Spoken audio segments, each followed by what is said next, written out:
ಭಾರತೀಯ ಕ್ರಿಕೆಟ್ನ ಹಲವು ಐತಿಹಾಸಿಕ ಕ್ಷಣಗಣನೆಗೆ ಸಾಕ್ಷಿಯಾಗಿದ್ದ ಎಂ ಚಿನ್ನಸ್ವಾಮಿ ಕ್ರೀಡಾಂಗಣಗಿಂತಲೂ ಕೂಡ ದೊಡ್ಡದಾದಂತಹ ಬೆಂಗಳೂರಿನಲ್ಲಿ ಇದೀಗ ಬೃಹತ್ ಕ್ರಿಕೆಟ್ ಕ್ರೀಡಾಂಗಣವೊಂದು ತಲೆ ಎತ್ತಲಿದೆ.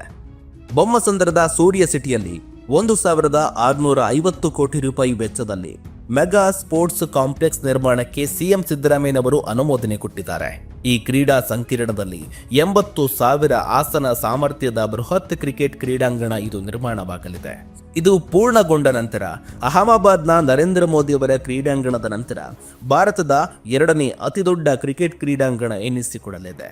ಒಟ್ಟಾರೆಯಾಗಿ 100 ಎಕರೆ ಮಹತ್ವಾಕಾಂಕ್ಷೆಯ ಯೋಜನೆ ಇದಾಗಿದೆ. ಬೆಂಗಳೂರಿನ ದಕ್ಷಿಣ ಹೊರವಲಯದಲ್ಲಿ 100 ಎಕರೆ ಪ್ರದೇಶದಲ್ಲಿ ಕ್ರೀಡಾ ಹಬ್ ನಿರ್ಮಿಸುವ ಕರ್ನಾಟಕ ಗೃಹ ಮಂಡಳಿಯ ಮಹತ್ವಾಕಾಂಕ್ಷೆಯ ಯೋಜನೆ ಇದಾಗಿದೆ. ಇದಕ್ಕೆ ರಾಜ್ಯ ಸರ್ಕಾರ ಅನುಮೋದನೆ ಕೊಟ್ಟಿದೆ. ಈ ಯೋಜನೆ ಸಂಪೂರ್ಣ ವೆಚ್ಚವನ್ನು ಕೂಡ ಗೃಹ ಮಂಡಳಿಯೇ ಭರಿಸಲಿದೆ.